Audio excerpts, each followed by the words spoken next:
On March 30, 1867, in a quiet room in Washington, D.C., a treaty was signed that many people believed would become one of the greatest embarrassments in American history. The United States agreed to pay Russia $7.2 million for a vast frozen wilderness at the edge of North America. The price worked out to roughly 2 cents an acre. To many Americans, even that seemed far too expensive. Newspapers erupted with ridicule. Political cartoonists filled their pages with images of polar bears, glaciers, and endless snow. Editorials mocked the government for spending millions on what they called a useless block of ice. Critics joked that the United States had purchased nothing more than a giant refrigerator. Others dismissed it as Seward's Folly, named after Secretary of State William Henry Seward, the man who had championed the purchase. Some newspapers preferred even harsher names: Seward's Icebox, Johnson's Polar Bear Park, and Walrussia. Few people could imagine why anyone would want this distant land. It was thousands of miles away from Washington. It had almost no roads, very few permanent settlements, and winters that seemed impossible to survive. Much of it had never even been properly mapped.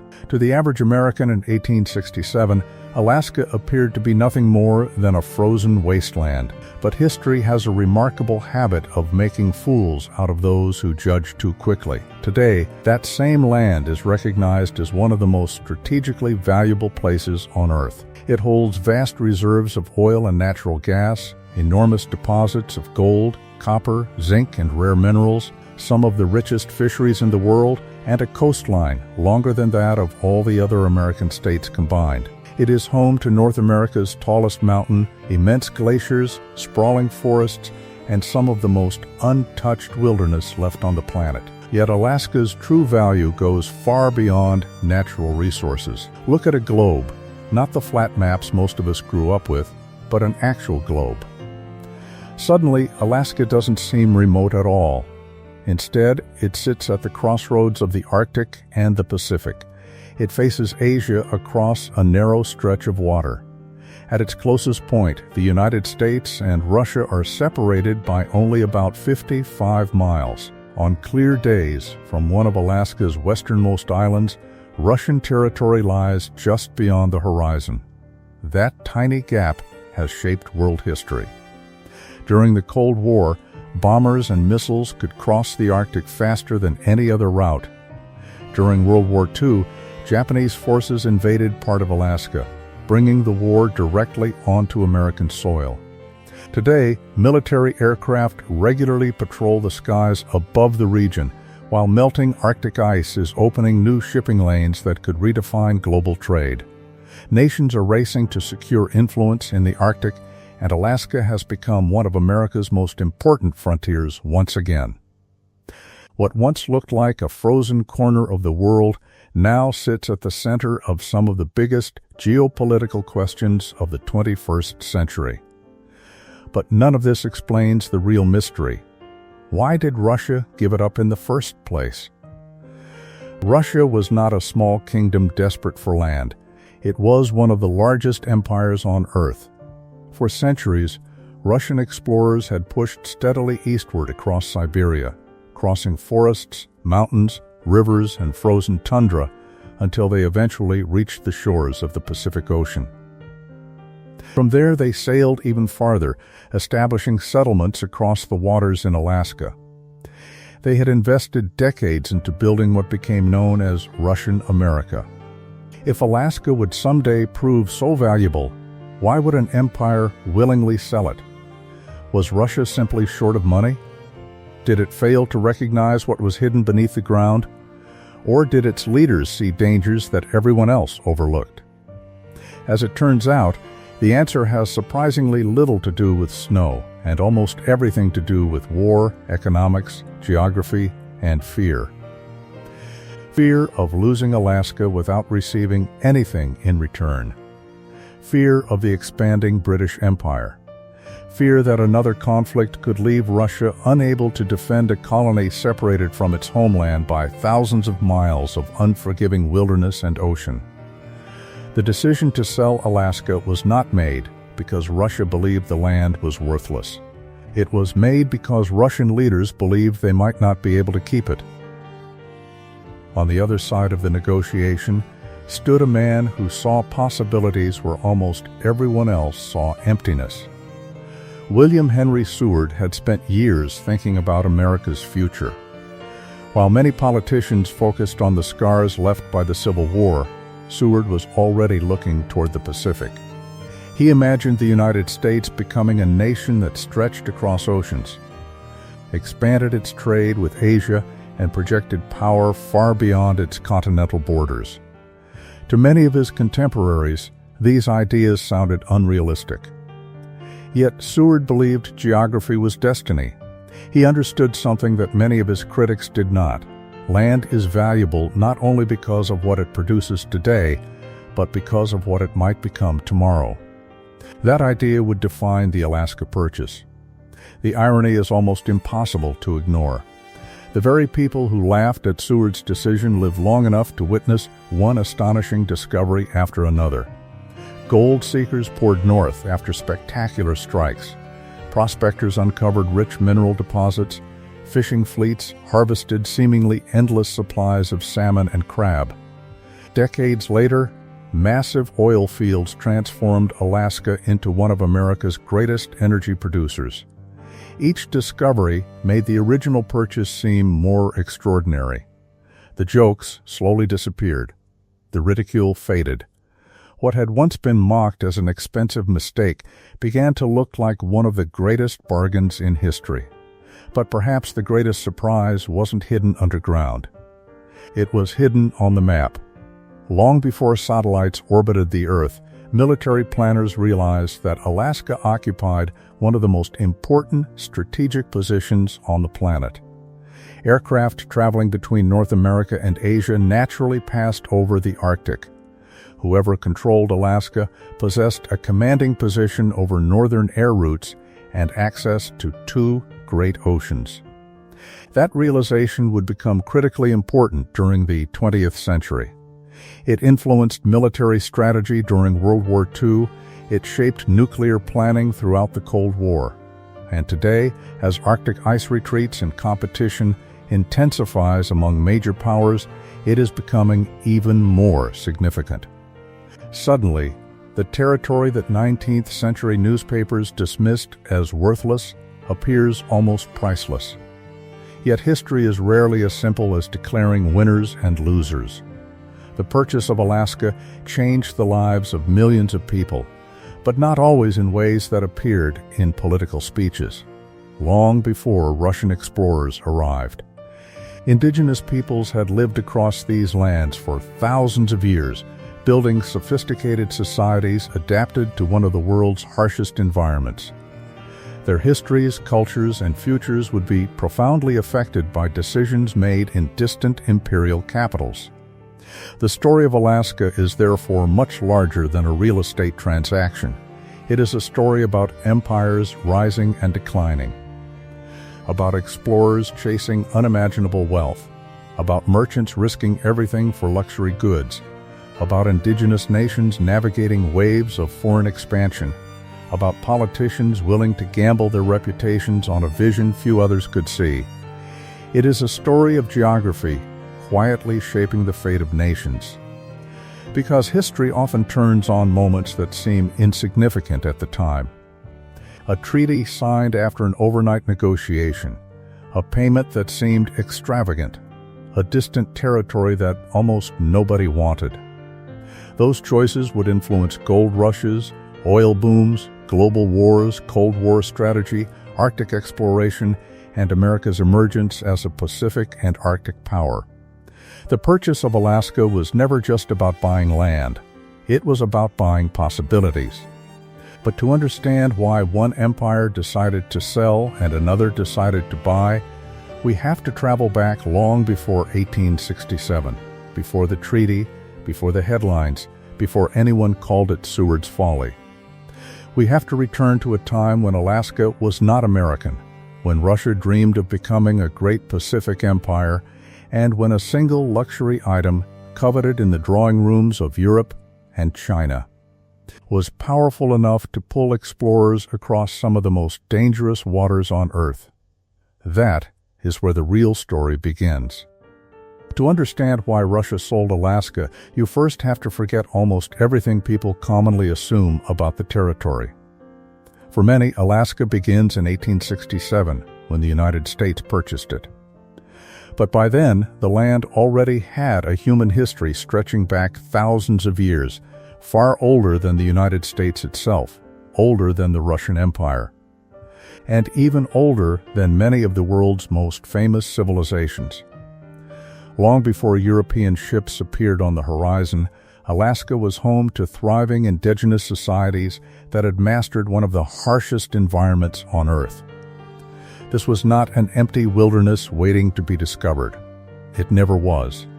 People had lived here for at least 15,000 years, and perhaps much longer. During the last ice age, sea levels were dramatically lower than they are today. A vast land bridge known today as Beringia connected Siberia and Alaska, allowing both animals and humans to move between Asia and North America. Over countless generations, those first migrants spread across an enormous landscape. Some settled along icy coastlines rich with seals, whales, and fish. Others moved into dense forests where salmon-filled rivers became the lifeblood of entire communities. Inland, hunters followed migrating caribou and moose across vast stretches of tundra. Rather than merely surviving, these societies flourished. Along Alaska's southeastern coast, the Tlingit and Haida became skilled traders and seafarers. Their enormous cedar canoes carried people and goods over hundreds of miles of open water. Wealth was measured not only in possessions but in generosity, and elaborate ceremonies known as potlatches reinforced social bonds and political alliances. Farther west, the Aleut people became extraordinary navigators. Living among some of the roughest seas on Earth, they built sleek, lightweight kayaks that allowed them to hunt sea otters, seals, and whales with remarkable precision. They knew every current, every tide, and every dangerous stretch of coastline. In the Arctic, the Inuit developed technologies perfectly suited to frozen landscapes. Their clothing, crafted from animal skins and furs, kept them warm in temperatures that would overwhelm modern outdoor gear. Their homes, hunting methods, and seasonal migrations reflected generations of accumulated knowledge. Across the interior, Athabascan peoples adapted to forests, rivers, and changing seasons, creating extensive trade networks that linked distant communities. These were not isolated groups living at the edge of the world. They were connected through commerce, diplomacy, marriage, and shared knowledge. Long before Europeans imagined reaching Alaska, indigenous trade routes carried copper, shells, obsidian, animal skins, and crafted goods across immense distances. The land already had its own history, its own politics, its own economies, its own cultures. The arrival of outsiders would forever change them. Ironically, Alaska did not become valuable to Europeans because of gold, oil, or military strategy. It became valuable because of fur. Today, it may seem strange that animal pelts could reshape global politics. But during the 17th and 18th centuries, few commodities were more coveted. Across Europe, Russia, and especially China, luxurious furs became symbols of wealth and status. Among all of them, one animal stood above the rest, the sea otter. Sea otter fur is unlike almost any other in the animal kingdom. While most mammals rely on layers of fat to stay warm, sea otters depend on incredibly dense fur, containing as many as 1 million hairs per square inch. The result is an astonishingly soft, warm, and durable pelt. The wealthy elite could not get enough of it. Chinese merchants, in particular, were willing to pay extraordinary prices. That demand created fortunes. And it gave the Russian Empire a powerful incentive to keep moving east. For centuries, Russia had been expanding across Eurasia in one of history's greatest continental migrations. Beginning around the 16th century, Cossacks, traders, hunters, and explorers steadily pushed beyond the Ural Mountains into Siberia. Their progress was astonishing, river by river, forest by forest, settlement by settlement. Within little more than a century, Russia had crossed nearly the entire width of northern Asia. It was one of the fastest territorial expansions in human history. But this movement was not driven primarily by dreams of conquest. It was driven by economics, specifically by fur. Siberia's forests teemed with sable, foxes, martens, and other valuable animals. Every successful expedition brought back fortunes in pelts, which were taxed by the Russian state and sold throughout Europe and Asia. Fur became known as soft gold. As populations of fur-bearing animals declined farther west, hunters were forced to seek new territories. Every successful expedition encouraged another. Each frontier eventually became yesterday's hunting ground. And so the Russian Empire continued moving east until, finally, there was nowhere left to go. Ahead lay only the Pacific Ocean, or so they thought. Across that ocean lay another frontier, one that few Europeans even knew existed. The turning point came in the 18th century, during the reign of Peter the Great. Determined to modernize Russia and transform it into a major world power, Peter sponsored ambitious scientific expeditions to better understand the empire's eastern frontier. One of the men chosen for this task was a Danish-born naval officer serving the Russian crown, Vitus Bering. His mission seemed deceptively simple: determine whether Asia and North America were connected. In reality, the journey became one of the greatest exploration efforts of its age. The first expedition was grueling, requiring years of travel across Siberia before ships could even be built on the Pacific coast. Despite incredible hardships, Bering eventually demonstrated that Asia and North America were separated by water. The narrow passage between them would later bear his name, the Bering Strait. But it was Bering's second expedition, beginning in 1733, that would change Alaska's future forever. The undertaking was enormous. Thousands of people participated. Scientists, sailors, cartographers, craftsmen, and soldiers joined what became one of the largest exploration projects of the 18th century. In 1741, Bering's expedition sighted the Alaskan coast. The voyage itself ended in tragedy. Storms battered the ships. Scurvy ravaged the crews. Bering himself died on a remote island that now bears his name. Yet despite these losses, surviving sailors returned with something far more valuable than maps. They brought sea otter pelts. Merchants were astonished. The furs fetched extraordinary prices, especially in Chinese markets. Almost overnight, Alaska transformed from a distant curiosity into an economic opportunity. Russian hunters soon followed. Many were known as promushleniki, independent fur hunters driven by the promise of immense wealth. They sailed eastward across dangerous waters, establishing temporary camps and eventually permanent settlements. Life in Alaska was brutally difficult. Storms could destroy ships without warning. Winters seemed endless. Food was often scarce. Communication with Russia could take many months or even years, yet profits remained irresistible. As more hunters arrived, they increasingly relied upon and often exploited the knowledge and labor of indigenous peoples. The Aleut communities were particularly affected. Russian fur traders quickly realized that local hunters possessed unmatched skill in navigating Alaska's treacherous seas and hunting sea otters efficiently. Rather than learning these techniques themselves, many Russians compelled indigenous hunters to work for them. In some places, resistance was met with violence. Hostages were taken. Entire communities suffered under systems of coercion. Diseases carried by newcomers spread rapidly through populations with no prior immunity. Smallpox and other illnesses devastated villages, reducing populations dramatically within only a few generations. Not every interaction was defined by conflict. Some Russians married indigenous women, creating families that blended cultures and traditions. Russian Orthodox missionaries established churches, translated religious texts into local languages, and sometimes defended indigenous communities from abuses committed by fur traders. The legacy was complex.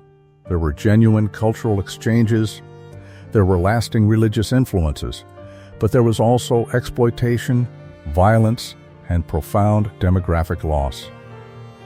Alaska was becoming a colonial frontier shaped by both cooperation and conquest. Recognizing the need for greater organization, the Russian government chartered the Russian-American Company in 1799.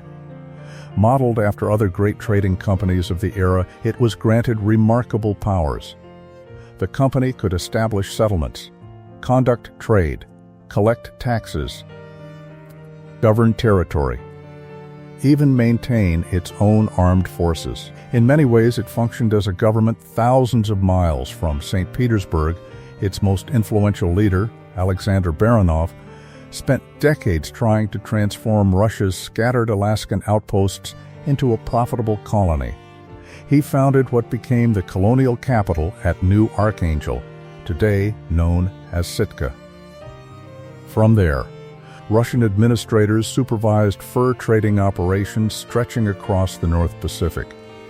At first, the enterprise appeared successful.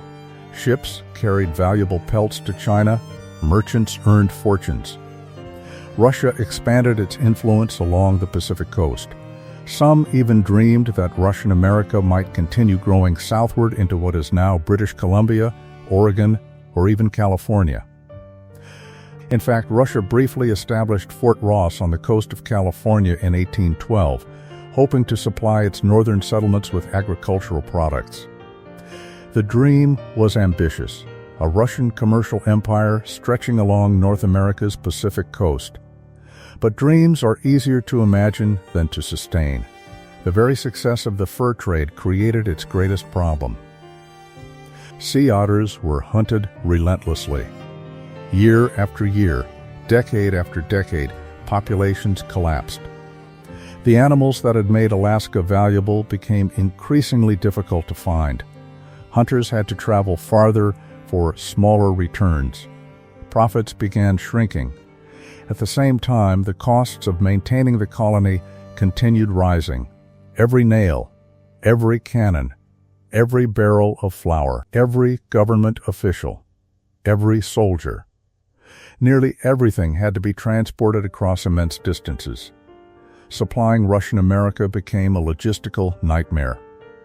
A single shipment from St. Petersburg to Alaska could involve months of travel across Russia, dangerous voyages across the Pacific, and enormous expense before reaching its destination. The colony was isolated in almost every imaginable way. Even communication was painfully slow. A letter sent from Alaska to the imperial capital might take a year or longer to receive a reply. Imagine trying to govern a distant territory when every important decision required waiting months for instructions. That was the reality facing Russian administrators. The colony remained small. By the middle of the 19th century, only a few hundred Russians actually lived permanently in Alaska, alongside a larger Creole population of mixed Russian and indigenous ancestry. They governed a territory larger than many European countries combined, yet lacked both manpower and resources. The numbers simply did not work. The farther officials looked into Alaska's future, the more uncomfortable the calculations became. The fur trade was no longer producing the profits it once had. The colony required continuous financial support. And another danger was quietly growing beyond Russia's control. Just to the southeast stood the British Empire. Britain already dominated Canada through the powerful Hudson's Bay Company. Its navy ruled the seas, and its commercial networks reached around the globe. If another war broke out between Britain and Russia, could Russia realistically defend Alaska? The honest answer was becoming increasingly clear. Probably not. That realization would become impossible to ignore after a devastating conflict erupted thousands of miles away. A war that exposed the weaknesses of the Russian Empire, drained its treasury, and forced its leaders to reconsider everything they thought they knew about their distant colony in North America. For the first time, selling Alaska no longer seemed unthinkable. It began to look like the least risky option. By the middle of the 19th century, the Russian Empire faced a difficult reality. Alaska had once represented opportunity. It had delivered enormous profits from the fur trade and given Russia a foothold in North America. But the conditions that had made the colony valuable were disappearing. Sea otter populations had been devastated by decades of hunting. The Russian-American company struggled to remain profitable, and maintaining settlements on the far side of the Pacific consumed more money every year. Even worse, Russia had begun to question whether it could defend Alaska at all. The turning point came not in Alaska, but thousands of miles away on the Crimean Peninsula. In 1853, Russia became embroiled in the Crimean War, a conflict that pitted the Russian Empire against an alliance led by Britain and France, with support from the Ottoman Empire and later the Kingdom of Sardinia. At first glance, the war seemed to have little to do with North America. It was fought primarily around the Black Sea over influence in the declining Ottoman Empire. Yet its consequences reached all the way to Alaska. The war exposed how far Russia had fallen behind Europe's leading powers. British and French armies possessed more advanced weapons, stronger navies, and better logistical systems. Russia's military, despite its enormous size, struggled with outdated equipment, poor transportation, and inefficient administration. When the war ended in 1856, Russia had suffered a humiliating defeat. For Tsar Alexander II, the lessons were impossible to ignore. The empire needed sweeping reforms. The military had to be modernized, railroads needed to be built, industry had to expand. And perhaps most importantly, the government could no longer afford to pour money into distant possessions that offered little immediate return. Alaska suddenly looked less like an asset and more like a liability. There was another concern that weighed even more heavily on Russian officials. Britain, the British Empire, was Russia's principal rival in many parts of the world. From Europe to Central Asia and the Pacific, the two empires competed for influence. During the Crimean War, the Royal Navy had demonstrated just how powerful it had become. Russian leaders began asking an uncomfortable question. If another war broke out with Britain, what would happen to Alaska? The answer was painfully obvious. The colony was almost impossible to reinforce.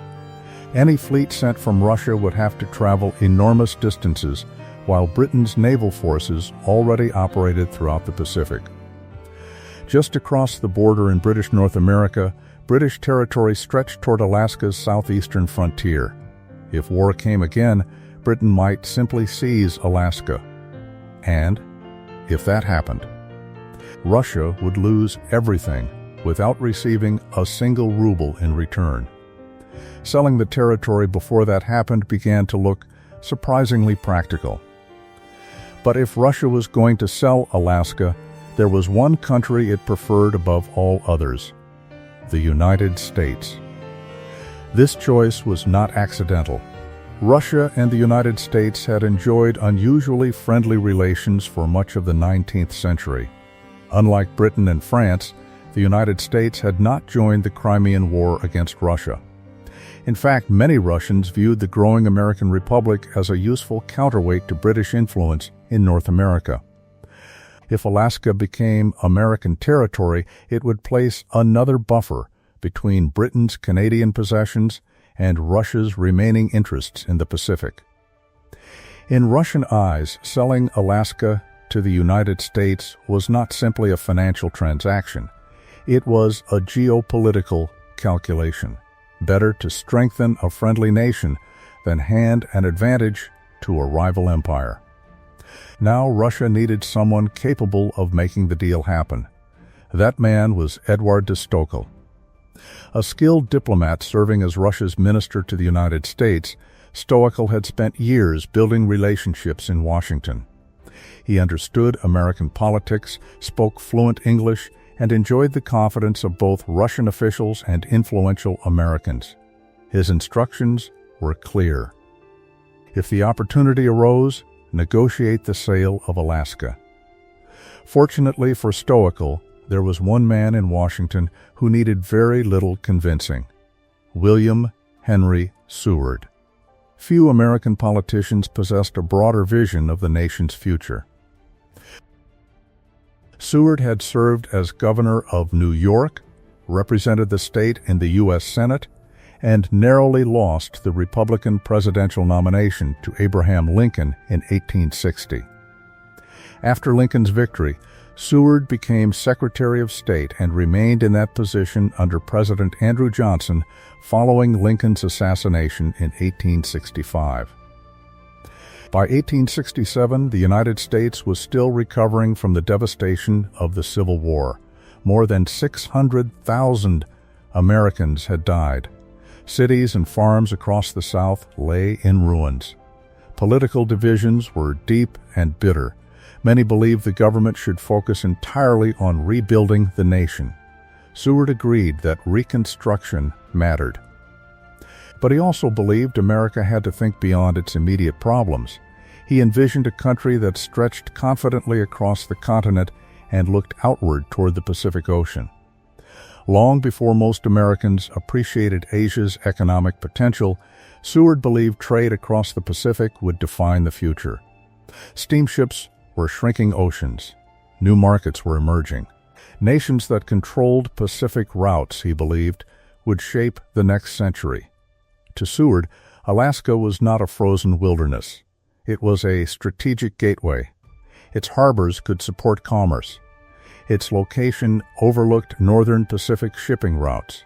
Its fisheries promised economic value. Its natural resources, though largely unexplored, hinted at enormous possibilities. Most importantly, acquiring Alaska would prevent Britain from expanding even farther along North America's western coast. In Seward's mind, the purchase fit perfectly into America's long tradition of territorial expansion. The United States had already doubled its size with the Louisiana Purchase. It had acquired Florida from Spain. It had annexed Texas. It had gained the Oregon Territory through negotiation. It had won vast lands from Mexico after the Mexican-American War. Why should expansion suddenly stop? While many Americans focused on the country's recent wounds, Seward focused on its future. The opportunity finally arrived in early 1867. Stoeckl approached Seward discreetly. The two men had discussed Alaska before, but now Russia was ready to negotiate seriously. Talks moved quickly. Both governments recognized that delays could invite complications. Neither wanted public debate before an agreement had been reached. Then came one of the most remarkable nights in American diplomatic history. On the evening of March 29, 1867, Stoeckl received word that the Russian government had approved the sale. He immediately hurried to Seward's home. Despite the late hour, the two men began negotiating final terms. They talked through the night. Maps covered tables, documents were revised, lawyers and assistants rushed in and out carrying papers. As dawn approached, the agreement took shape. At approximately 4 o'clock in the morning on March 30, the treaty was signed. The United States would purchase Alaska for $7.2 million in gold. The territory included roughly 586,000 square miles. That amounted to about 2 cents per acre. It remains one of the largest land purchases in modern history. Yet signing the treaty was only the beginning. The agreement still required approval by the United States Senate, and that would prove far more difficult than Seward expected. The timing could hardly have been worse. President Andrew Johnson was locked in a fierce political struggle with Congress over Reconstruction. Many lawmakers deeply distrusted the president and opposed nearly everything associated with his administration. Some senators questioned why the country should spend millions on distant territory while the South remained devastated. Others doubted Alaska possessed any real value. What exactly had America purchased? Snow? Ice? Polar bears? Members of the press eagerly joined the criticism. Editorial cartoons ridiculed Seward mercilessly. One newspaper joked that the government had purchased a giant zoo for walruses. Another described the territory as little more than a frozen desert. Seward's Folly became the most famous nickname, suggesting that the Secretary of State had allowed personal ambition to override common sense. Another popular term was Seward's icebox. The public laughed. Few had ever seen Alaska. Fewer still understood why anyone wanted it.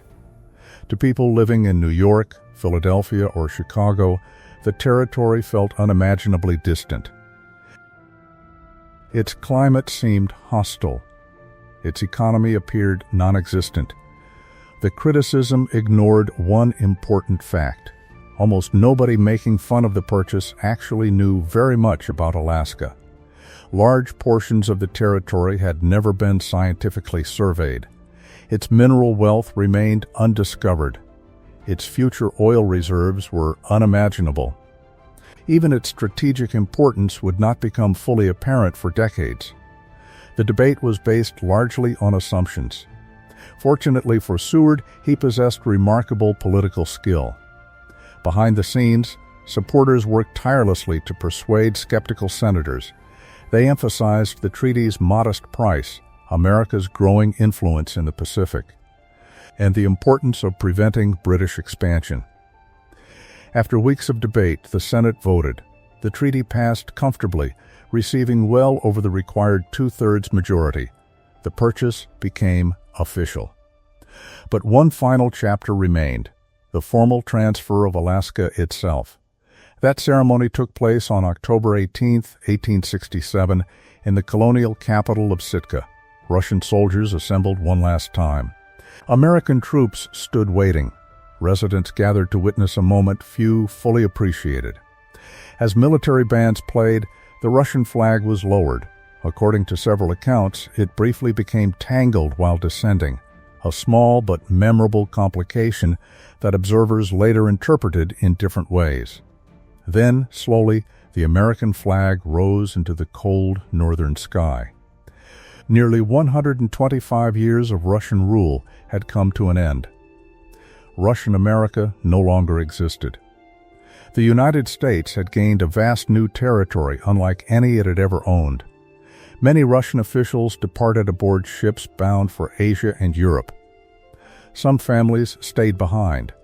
Many indigenous communities simply watched another foreign flag replace the previous one. For them, the transfer of sovereignty had occurred without consultation. Empires had negotiated over their homeland as though its inhabitants were merely part of the landscape. It was a reminder that great diplomatic triumphs often carry deeply personal consequences for those living on the ground.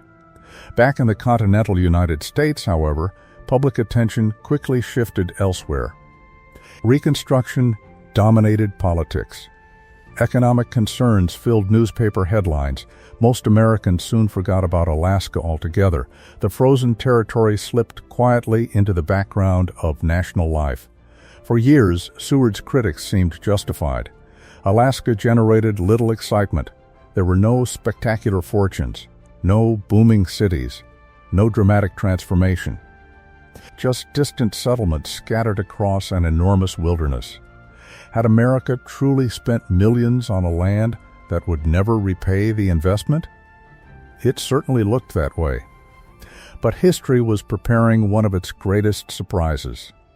Hidden beneath Alaska's mountains, rivers, and frozen ground were riches beyond the imagination of those 19th century critics. Within a single generation, prospectors would race north by the tens of thousands. Gold would transform sleepy settlements into chaotic boomtowns.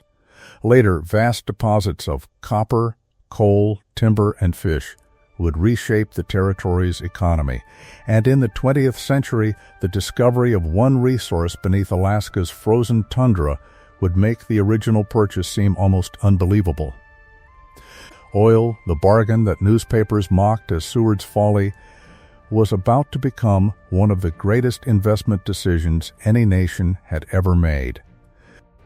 When the American flag rose over Sitka in October of 1867, the United States had gained a territory larger than Texas, California, and Montana combined.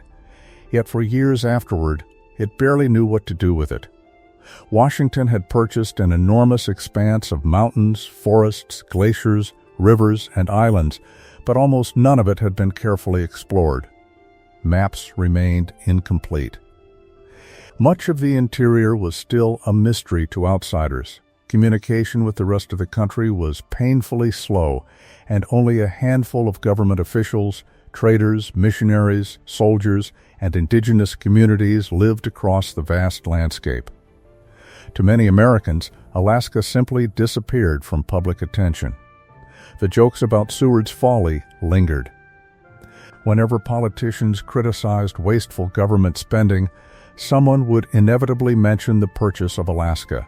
It became a convenient punchline.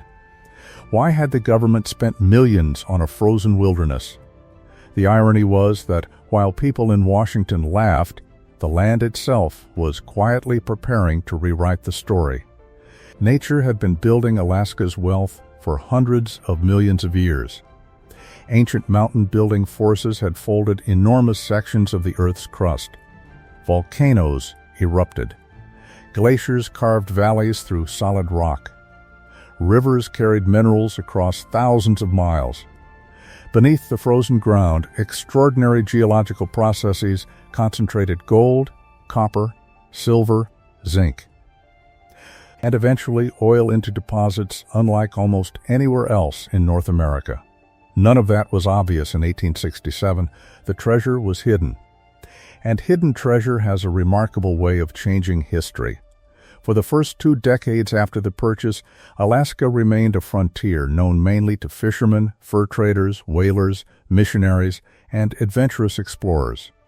Small military outposts maintained American authority, but the federal government invested relatively little in developing the territory.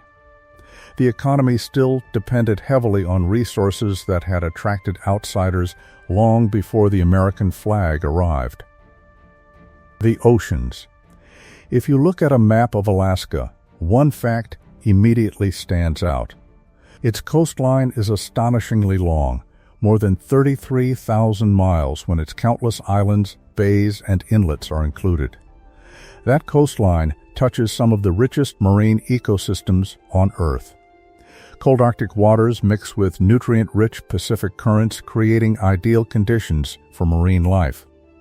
Massive salmon runs return to Alaska's rivers every year, following migration routes that have existed for thousands of years. Halibut grow to enormous sizes. Crabs thrive in icy waters. Whales, seals, and sea lions populate the surrounding seas. Long before oil transformed Alaska, fish became one of its greatest economic assets. The salmon canning industry expanded rapidly during the late 19th century. Canneries appeared along rivers and coastlines, processing millions of fish for markets across the United States and beyond. For many Americans, canned Alaskan salmon became their first direct connection to the distant territory. It was a reminder that Alaska's value did not have to come from gold alone. But gold was coming. In 1880, prospectors Joe Juneau and Richard Harris made a discovery that permanently altered Alaska's future. Near what is now the city of Juneau, they found rich deposits of gold. News spread quickly. Miners rushed north. A settlement sprang up almost overnight. Originally called Harrisburg and later Rockwell, the growing town eventually took the name Juneau after one of its discoverers. For the first time since the purchase, Americans began paying serious attention to Alaska. Perhaps Seward had not been so foolish after all. Yet the greatest frenzy was still ahead. In 1896, across the border in Canada's Yukon Territory, prospectors discovered gold along a tributary of the Klondike River. Technically, the discovery occurred in Canada, but geography ensured that Alaska became the gateway. Most prospectors sailed to the ports of Deia or Skagway in southeastern Alaska before attempting the dangerous journey inland. What followed became one of history's most famous gold rushes. The Klondike Gold Rush captured imaginations around the world. Newspapers published dramatic headlines about ordinary men becoming millionaires overnight. Stories of glittering nuggets and overflowing rivers spread from San Francisco to London. Within months, more than 100,000 hopeful prospectors abandoned jobs, farms, businesses, and families to chase unimaginable wealth in the far north. Very few would actually reach the goldfields. Fewer still would strike it rich. The journey itself became legendary. Those traveling through the Chilkoot Pass faced one of the most physically demanding routes on Earth. Canadian authorities required every prospector to carry enough supplies to survive a full year in the Yukon. That meant nearly a ton of food, clothing, equipment, and tools.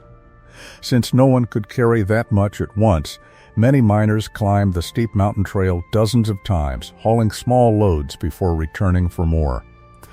Historical photographs show endless lines of people ascending icy slopes in single file, stretching from the valley floor almost to the summit. The image became known as the Golden Stairs. Some spent weeks crossing only a few miles. Avalanches buried entire groups of travelers. Freezing temperatures claimed lives. Horses collapsed under impossible loads, particularly on the White Pass Trail, which became grimly known as the Dead Horse Trail. Thousands of animals died there, yet people kept coming. Gold has always possessed a unique power over human imagination. It convinces people that impossible odds might somehow favor them. Most prospectors failed. Some never even reached the Yukon. Others found only enough gold to cover part of their expenses. The true winners often turned out to be merchants rather than miners. Store owners sold food, clothing, tents, tools, and mining equipment at enormous markups. Transportation companies charged high fares. Hotels filled with travelers. Restaurants worked around the clock. The gold rush created an entire northern economy. Among those who experienced the Klondike firsthand was a young writer named Jack London. Although he failed to find gold, the harsh northern landscape inspired many of his greatest novels, including The Call of the Wild and White Fang. Millions of readers around the world would come to associate Alaska and the Yukon with adventure, survival, and the relentless pursuit of fortune. The mythology of the North had been born. Then, just as excitement over the Klondike began to fade, another discovery reignited the fever. In 1898, rich gold deposits were found near Nome on Alaska's western coast. Unlike earlier discoveries buried deep in mountain valleys, much of Nome's gold lay surprisingly close to the surface. Some prospectors reportedly shoveled gold-bearing sand directly from beaches. Within only a year, Nome's population exploded from almost nothing to tens of thousands. Tent cities covered the coastline. Steamships arrived packed with dreamers. Businesses, banks, newspapers, and hotels appeared with astonishing speed. It seemed as though entire cities could materialize overnight whenever someone shouted a single word. Gold. By the beginning of the 20th century, Alaska's reputation had completely changed. No longer was it simply America's frozen wilderness. It had become America's land of opportunity. The discoveries did more than enrich individual prospectors. They justified infrastructure. Roads were improved. Ports expanded. Telegraph lines connected distant settlements. Government administration became more organized. Investment followed exploration. Exploration led to settlement. Settlement encouraged even greater economic activity. The territory slowly became woven into the broader American economy. Yet gold represented only one chapter in Alaska's story. Geologists continued uncovering extraordinary mineral wealth. Copper became one of the next great prizes. Near the Rangel Mountains, one of the richest copper deposits ever discovered in North America transformed the tiny settlement of Kennecott into an industrial powerhouse. Building the necessary infrastructure was an engineering achievement in itself. Railroads crossed mountains. Bridges spanned deep river valleys. Entire towns emerged to support mining operations. For several decades, Kennecott produced enormous quantities of high-grade copper that helped electrify an increasingly modern America. When the ore was finally exhausted, the town was largely abandoned, leaving behind one of Alaska's most remarkable ghost towns. Nature had once again reminded people that resource booms often create temporary prosperity followed by dramatic decline. The same pattern repeated across other industries.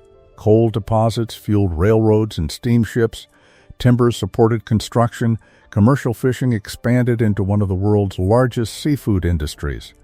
Every decade seemed to reveal another valuable resource. The critics who had laughed in 1867 found themselves running out of jokes. Still, nothing compared to what happened in the second half of the 20th century. For decades, geologists suspected that Alaska's North Slope might contain significant petroleum reserves. The region was remote beyond imagination. Stretching across vast Arctic tundra, it remained frozen for much of the year. Temperatures plunged far below zero. There were no roads connecting it to the rest of Alaska. Even reaching the area required extraordinary logistical effort. Many believed large-scale development would be impossible. But in 1968, everything changed. Near Prudhoe Bay, companies made one of the largest oil discoveries in North American history. The numbers stunned the industry. Billions of barrels of recoverable oil lay beneath Alaska's frozen ground. Almost overnight, the economics of the entire territory were transformed. The discovery created an enormous challenge. Finding oil was one thing. Transporting it nearly 800 miles to an ice-free port was something else entirely. The solution became one of the greatest engineering projects ever attempted in North America. The Trans-Alaska Pipeline System. Construction began in the 1970s after years of political debate, environmental concerns, and legal challenges. Engineers faced problems unlike anything they had encountered before. Much of the pipeline crossed permanently frozen ground known as permafrost. If warm oil melted the frozen soil beneath it, the pipeline could sink, bend, or rupture. The answer required remarkable innovation. Large sections of the pipeline were elevated above the ground, allowing cold air to circulate underneath and keep the permafrost frozen. In earthquake-prone regions, engineers designed flexible supports capable of moving without breaking. Special expansion joints allowed the steel to contract and expand through dramatic temperature changes. When completed in 1977, the pipeline stretched roughly 800 miles from Prudhoe Bay to the port of Valdez. It became a symbol of American engineering and determination. Soon, millions of barrels of oil began flowing south. The economic impact was extraordinary. Oil revenues reshaped Alaska's finances. Schools, roads, airports, hospitals, and public services expanded. Unlike many resource-rich regions around the world, Alaska adopted a unique approach to sharing part of its petroleum wealth. In 1976, voters approved the creation of the Alaska Permanent Fund. Rather than spending all oil revenues immediately, a portion would be invested for the future. The earnings from those investments would eventually be distributed to eligible Alaska residents through annual dividend payments. It was an unusual idea. The state's natural resources, many argued, belonged to all Alaskans. Therefore, Everyone should benefit. While debates continue over the program's long-term future, it remains one of the most distinctive examples of resource revenue management anywhere in the world. Yet Alaska's story is not only one of economic triumph. Resource development often came with significant costs. Mining altered landscapes. Commercial fishing required careful management to prevent overharvesting. Oil production raised difficult environmental questions, especially after the catastrophic Exxon Valdez oil spill in 1989, when millions of gallons of crude oil polluted Prince William Sound. The disaster became one of the worst environmental accidents in American history. It transformed public discussions about energy, conservation, and corporate responsibility. Meanwhile, Alaska's indigenous communities continued navigating profound change. Economic development created jobs and opportunities, but it also brought outside investment, new industries, and increasing pressure on traditional ways of life. Decades of activism eventually led to the Alaska Native Claims Settlement Act of 1971, one of the most significant indigenous land agreements in American history. Rather than creating reservations on the scale found elsewhere in the United States, the settlement transferred millions of acres of land and nearly $1 billion to Native-owned regional and village corporations. Its legacy remains debated, but it fundamentally reshaped land ownership and economic development across Alaska. By the end of the 20th century, no serious historian still referred to Alaska as Seward's Folly. The territory had produced staggering quantities of gold, copper, seafood, timber, and oil. Its economy had become indispensable. But if wealth alone explained Alaska's importance, it would merely be another resource frontier. Its greatest value lay somewhere else. On a globe, the same geography that once drew Russian explorers across the Pacific would soon place Alaska at the center of global conflict. As the 20th century unfolded, the territory purchased for 2 cents an acre would become one of the most strategically important pieces of land on Earth. And once again, history would prove that William Seward had seen something his critics had completely missed. By the middle of the 20th century, almost no one still laughed about the purchase of Alaska. The gold had been found.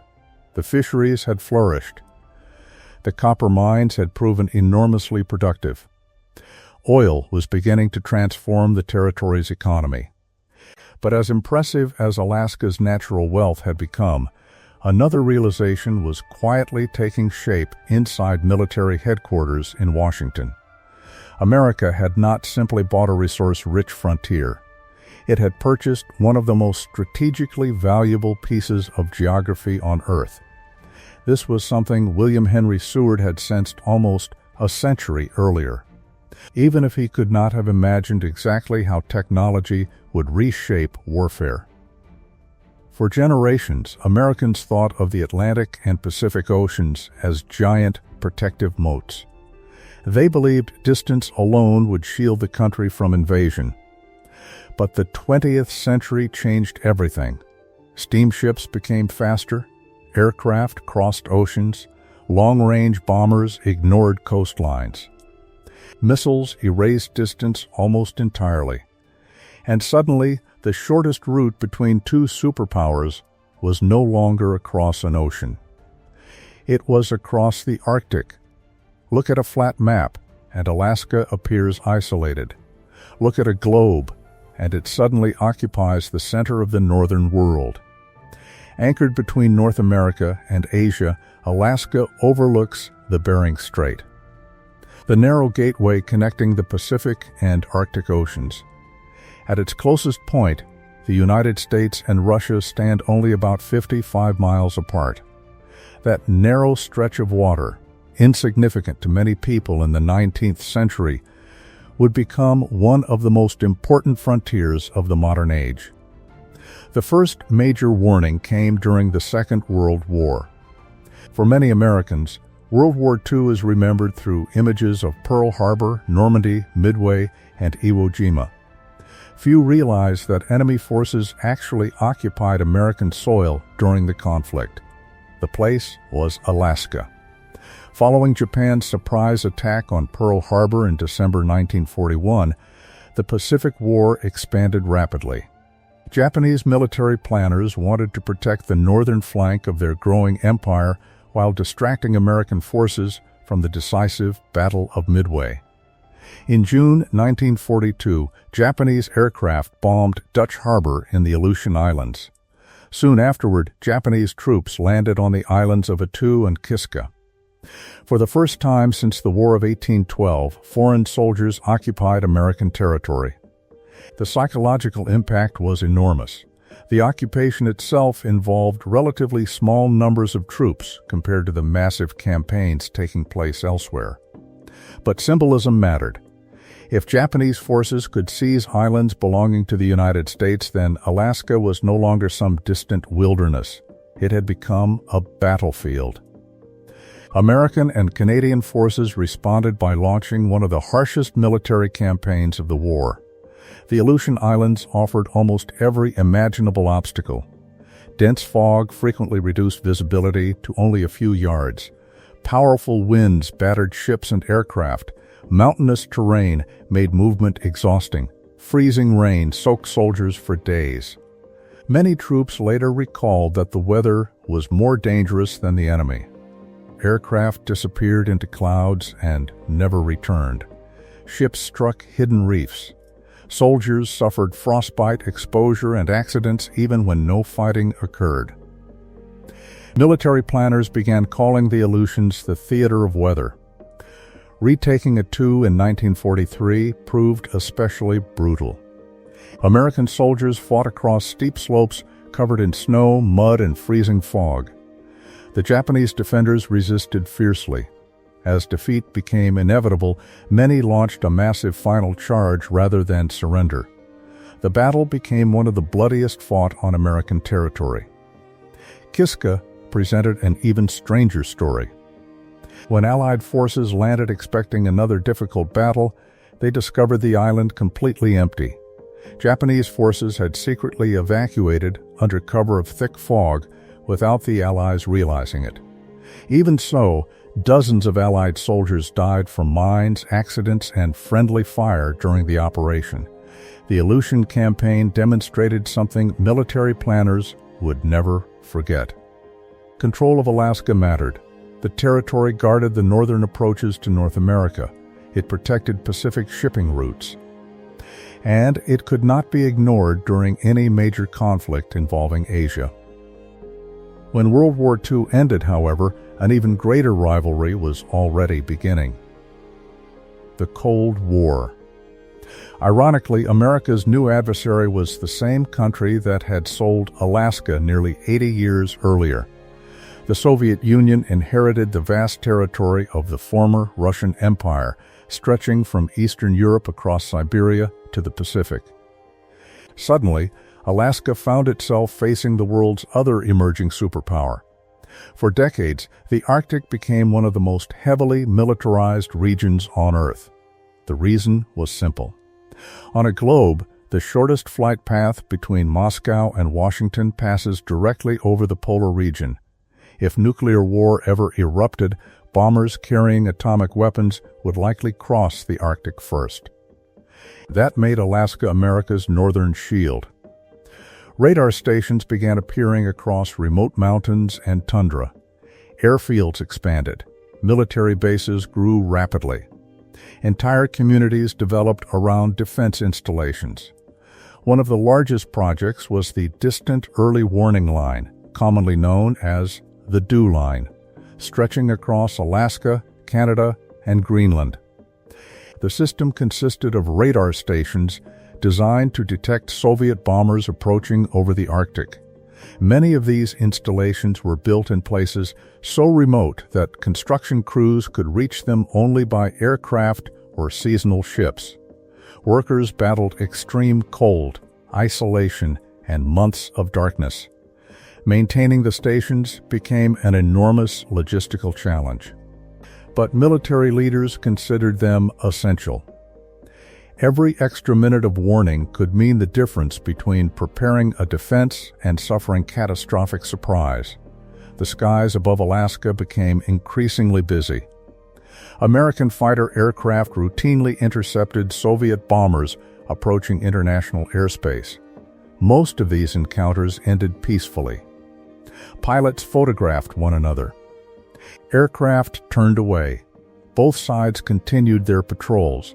Yet every interception carried enormous tension. One misunderstanding, one mistake, one accidental shot. Any of these could have escalated into a global crisis. The people living in Alaska experienced the Cold War differently than most Americans. For many families, military aircraft flying overhead became part of everyday life. Large bases such as Elmendorf Air Force Base near Anchorage and Eielson Air Force Base near Fairbanks expanded dramatically. Thousands of service members rotated through Alaska during the decades-long confrontation with the Soviet Union. Roads, housing, hospitals, and schools developed partly because of military investment. In many ways, national security accelerated Alaska's modernization. The military's presence also encouraged scientific research. Engineers studied Arctic construction techniques. Meteorologists improved weather forecasting. Scientists investigated permafrost, sea ice, and polar climates. Many technologies originally developed for defense later found civilian uses. Even Alaska's harsh environment became an advantage. Soldiers could train in conditions resembling the Arctic regions where future conflicts might occur. By the 1960s, another technological revolution transformed Alaska's importance once again. Ballistic missiles. Unlike bombers, which required hours to reach their targets, intercontinental ballistic missiles could cross continents in minutes. The Arctic remained the shortest route. This reality elevated Alaska from an important military region to an indispensable one. New radar systems tracked missile launches. Communication networks expanded.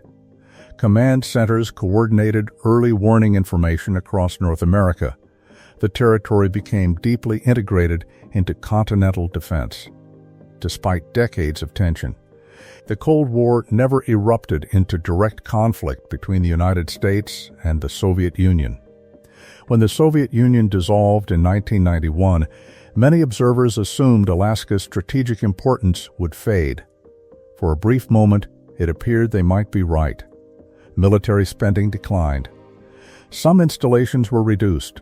The Arctic attracted less public attention. History, however, had one more surprise waiting. The 21st century has made Alaska more strategically important than at any point since the Cold War. The reason begins not with politics. It begins with ice. For thousands of years, thick Arctic sea ice blocked commercial navigation across much of the far north. Ships could travel only during short seasonal windows, if at all. As global temperatures have risen, Arctic ice has retreated significantly during summer months. Suddenly, routes that were once nearly impossible have become increasingly navigable. To understand why this matters, imagine shipping a cargo vessel from East Asia to Northern Europe. Traditionally, the ship would pass through the Strait of Malacca, cross the Indian Ocean, transit the Suez Canal, and continue into the Mediterranean before reaching Europe. The journey is long and expensive. An Arctic route could reduce both distance and travel time considerably during favorable conditions. The possibility has captured the attention of governments around the world. Russia has invested heavily in Arctic infrastructure and icebreakers. China, despite not being an Arctic nation, has declared itself a near-Arctic state and expressed growing interest in northern shipping and resource development.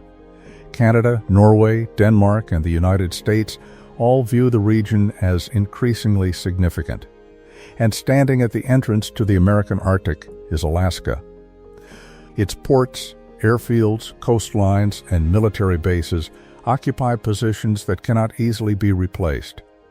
At the same time, new technologies have increased demand for minerals hidden beneath Alaska's landscape. Modern smartphones, electric vehicles, advanced electronics, renewable energy systems, and sophisticated military equipment require rare and strategically important minerals. Alaska possesses significant deposits of many of these resources. As global competition over supply chains intensifies, those deposits have acquired new geopolitical importance. Energy remains another critical factor. Although renewable energy continues expanding worldwide, oil and natural gas still power much of the global economy. Alaska's North Slope remains one of America's major petroleum-producing regions. Debates over drilling, conservation, environmental protection, and economic development continue almost every year. Supporters argue that domestic energy production strengthens national security and creates jobs. Critics warn about environmental risks, climate impacts, and threats to fragile Arctic ecosystems. There are no easy answers. Alaska constantly forces Americans to balance competing priorities: economic growth, environmental stewardship, indigenous rights, national security.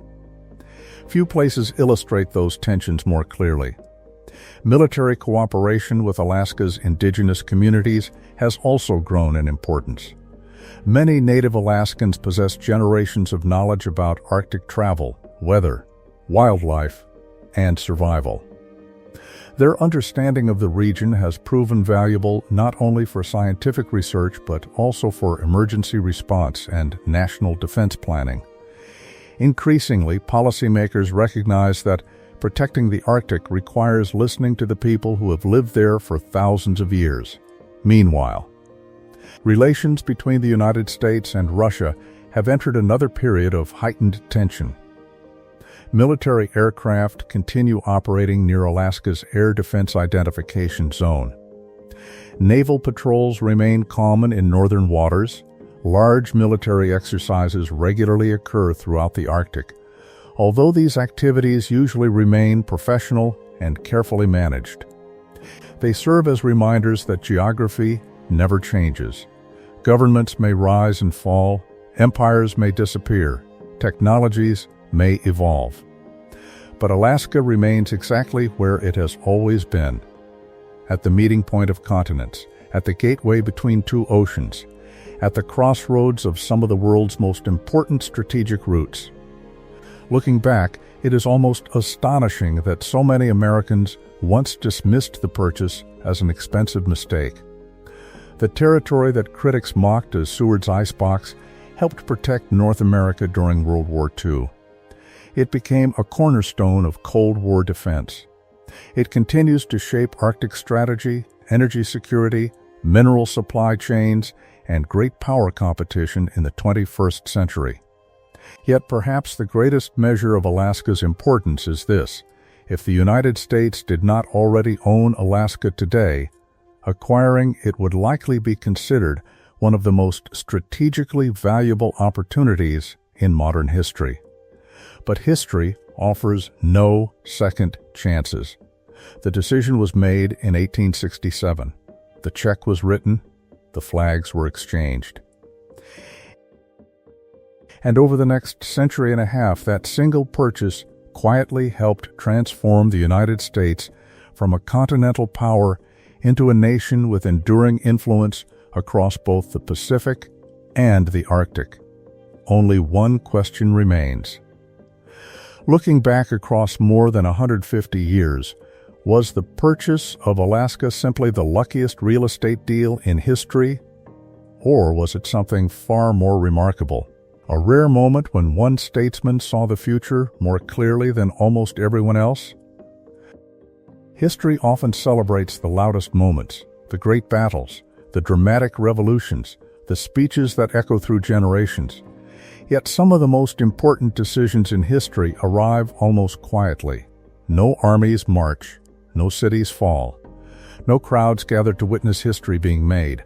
Instead, a handful of people sit around a table, sign a document, shake hands, and go home. At the time, very few people notice. The purchase of Alaska was one of those moments. On March 30th, 1867, the United States did not conquer a new territory through war. It did not seize Alaska by force or inherit it through a royal marriage. Instead, it purchased a distant colony from another empire for $7.2 million, a sum that many Americans believed had been wasted. The critics were confident. They laughed because they judged Alaska by what they could immediately see. Snow, ice, mountains, isolation, distance. To them, the territory seemed empty. History would reveal that it was anything but. Over the course of this story, we've seen how Alaska's history stretches back thousands of years before any European empire arrived. Long before maps labeled it Russian America or Alaska Territory, Indigenous peoples had built thriving societies shaped by the rhythms of the sea, the rivers, and the seasons. They navigated coastlines, traded across vast distances, developed rich cultures, and understood this remarkable land in ways that outsiders often failed to appreciate. Their story reminds us of an important truth. History rarely begins with the arrival of powerful nations. It begins with people. When Russian explorers crossed the Bering Sea in the 18th century, they did not discover an empty wilderness. They entered a world that was already inhabited. Yet they also entered at precisely the right historical moment. Across Europe and Asia, demand for luxury furs was exploding. Sea otter pelts had become one of the most valuable commodities in global trade. What began as an economic opportunity slowly grew into an imperial project, linking Alaska to distant markets in St. Petersburg, Beijing, and beyond. For a time, Russian America appeared full of promise. But geography, the very force that had made Alaska valuable, eventually turned against Russia. The colony was simply too far away. Imagine governing a territory separated from your capital by thousands of miles of forests, rivers, mountains, and oceans. Every shipment required months. Every military reinforcement demanded enormous expense. Every decision arrived too late. As the fur trade declined and the costs of maintaining the colony increased, Alaska became increasingly difficult to justify. Then came the Crimean War. Russia emerged weaker, poorer, and painfully aware of its vulnerabilities. Its leaders feared that if another conflict erupted with Britain, Alaska could be captured without compensation.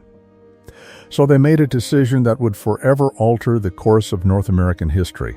Sell it, not because the land lacked value, but because keeping it had become too risky. That distinction matters. For generations, many people have repeated the myth that Russia simply failed to recognize Alaska's importance. The reality is more complicated. Russian officials understood that Alaska possessed resources. They understood its geographic position. What they doubted was their ability to protect and develop it in an age when the British Navy dominated the seas. Selling the territory to the United States accomplished several goals at once. It generated desperately needed revenue. It denied Britain another opportunity for expansion. And it strengthened relations with a country that Russia viewed as a useful geopolitical partner. For the United States, however, the purchase required a different kind of vision. William Henry Seward could not possibly have predicted the discovery of Prudhoe Bay's oil fields. He did not know about the Klondike Gold Rush. He never imagined radar stations tracking Soviet bombers across the Arctic or satellites observing sea ice from orbit. But he understood something timeless. Geography changes far more slowly than politics. Nations rise and fall. Governments change. Technologies evolve. But mountains remain. Coastlines remain. Natural harbors remain. Strategic locations remain. Seward recognized that land should not be valued only for what it produces today. It should also be valued for the opportunities it creates tomorrow. That simple idea transformed what looked like an ordinary purchase into one of history's greatest strategic investments. Within only a few decades, the critics began losing their argument. Gold poured from Alaska's rivers, copper emerged from its mountains. Commercial fisheries became world famous. Timber supported growing industries. Then came oil, reshaping the state's economy and making Alaska one of America's most important energy producers. Each new discovery seemed almost unbelievable. Every generation uncovered another reason why the purchase had been worthwhile. Yet perhaps Alaska's greatest contribution has never been measured in barrels of oil or ounces of gold. Its greatest contribution is position. The world has entered an era in which geography is once again becoming impossible to ignore. The Arctic is changing, sea ice is retreating, new shipping routes are emerging. Competition over critical minerals is intensifying. Nations are investing heavily in polar infrastructure. Military planners are paying renewed attention to northern defense. In many ways, Alaska has returned to the center of global strategy. What once appeared to be the edge of the map is increasingly becoming one of its most important crossroads. The irony is remarkable. For much of the 19th century, Alaska was criticized because it seemed too far away from everything.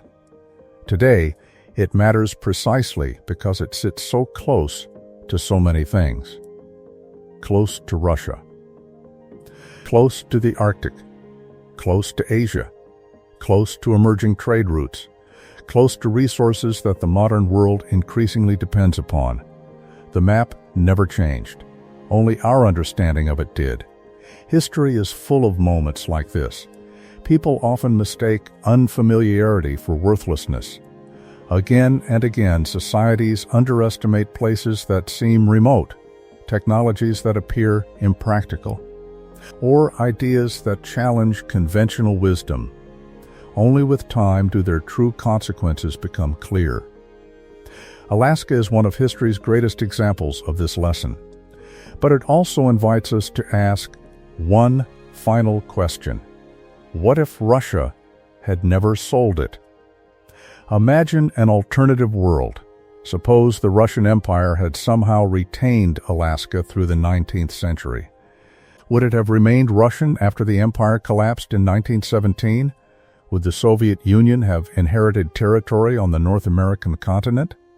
How would World War II have unfolded if Soviet Alaska had sat directly beside Canada?